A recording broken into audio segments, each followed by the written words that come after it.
So what was it about your due diligence process when you looked at it that inspired you to want a big chunk of this company?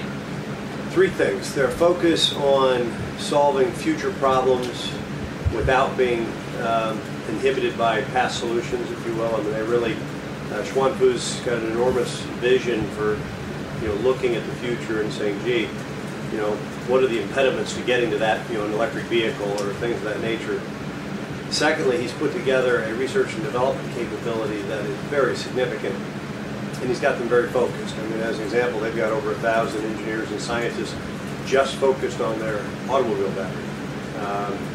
And then thirdly, they were looking at other, potential breakthrough technologies, be it solar, storage, backup for renewable energy, and things of that nature. And so, coupling his vision and management style with their technology capabilities was really the biggest interest we had.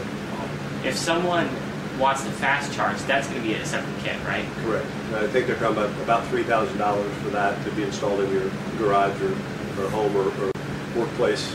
Who would be responsible for marketing? That would be BYD, Mid-American, or some new company created for purpose? It would all be BYD. Now, there could be some potential in the future of a joint venture in various potential, but we've not had any discussions. We're very much Berkshire Hathaway tends to be an investor, and will provide guidance and help through the board level, and then if there are natural opportunities for us to work together, we will, but we don't typically try to force those upon anybody.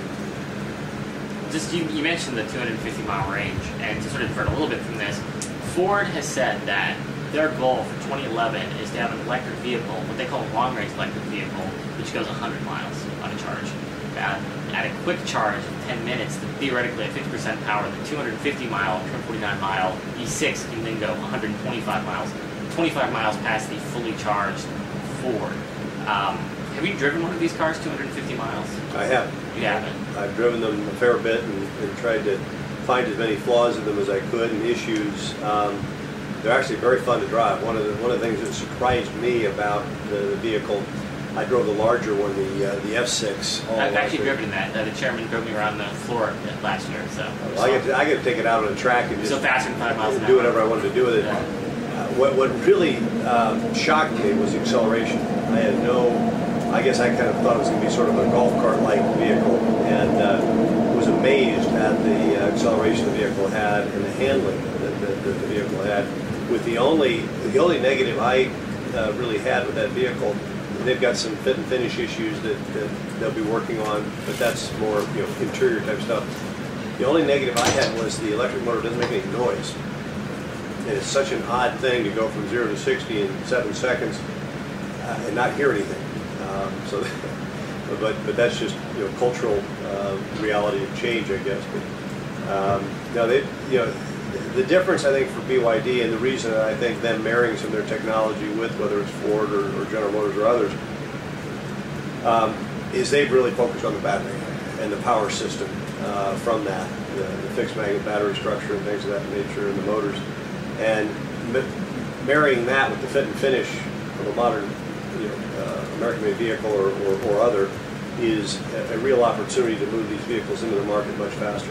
Have you spoken with, or do you know if they've spoken with any of the major domestic or foreign manufacturers about the battery technology, or the auto manufacturers? Yeah, they're not disclosing who, but they have ongoing discussions with several, both U.S. and European manufacturers. And they hope to narrow it down to 2, maybe 3 that they would partner with. How long have these talks been going on? Is this just recent, or is this? Yeah, well, essentially the last 4 or 5 months.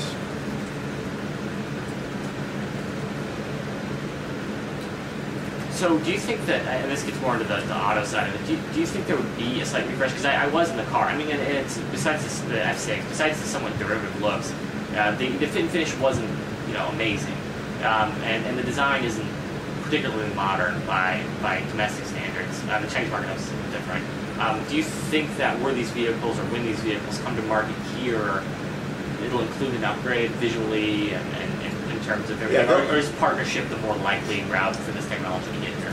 I think both potentially, but I think the partnerships could get there faster because you've got the the local marketplace fit and finish capabilities already in existence, where they recognize that, I've kind of likened that their fit and finish side of their business is kind of where the Hyundai was 3 or 4 years ago, and they recognize that the domestic Chinese marketplace is a very different marketplace than here.